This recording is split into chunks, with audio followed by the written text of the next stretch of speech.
listening to the Hour of the Time. I'm William Cooper.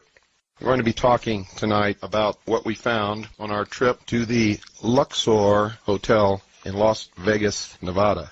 Driving across the desert of Nevada, approaching from the Boulder City Highway, looming off in the distance is an incredible sight. If you did not absolutely know where you were at, you would tend to believe that you were delirious and had somehow been transported to the desert of Egypt. Rising up above the city of Las Vegas is a black, reflecting, huge pyramid, easily as big as the Great Pyramid of Cheops in Egypt.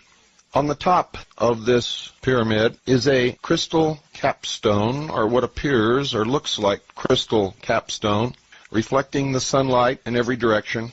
If you've ever looked at a polished piece of black obsidian volcanic glass, that might give you some idea of what the surface of this pyramid looks like. As you travel closer along the highway, you begin to see looming up in front of the pyramid an exact replica of the Sphinx. And in front of the Sphinx, towering approximately 150 feet in the air, the phallus of Osiris, an obelisk, for those of you who have not followed our series on the mysteries. And if you don't know what an obelisk is, I'm sure you're acquainted with the Washington Monument. The sight is absolutely awe-inspiring.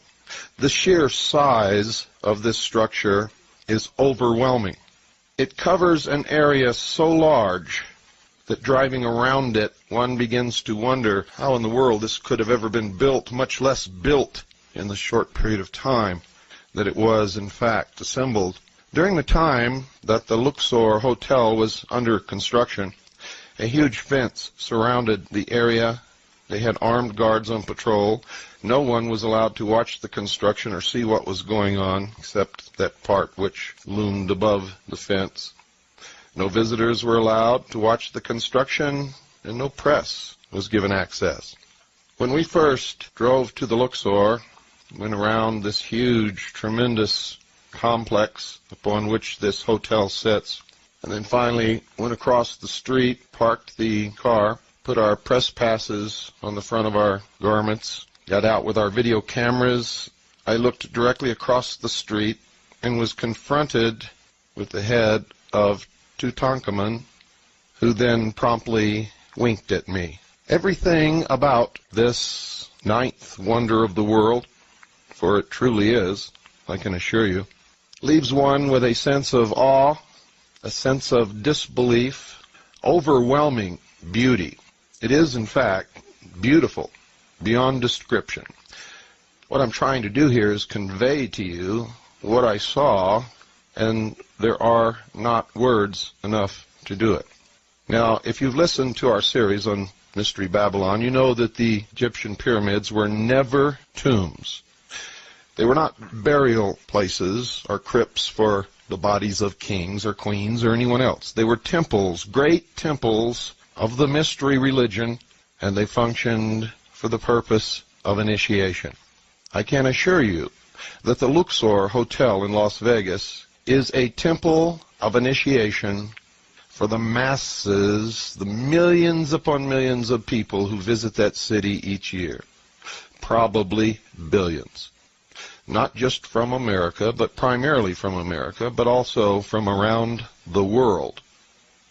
For every single bit of symbolism connected with the mysteries is built into this hotel, beginning with the obelisk, which represents the generative force, the Sphinx, which is to remind mankind that he is, after all, only an animal, you can think, and therefore is always engaged in this constant battle between the animal and the intellect.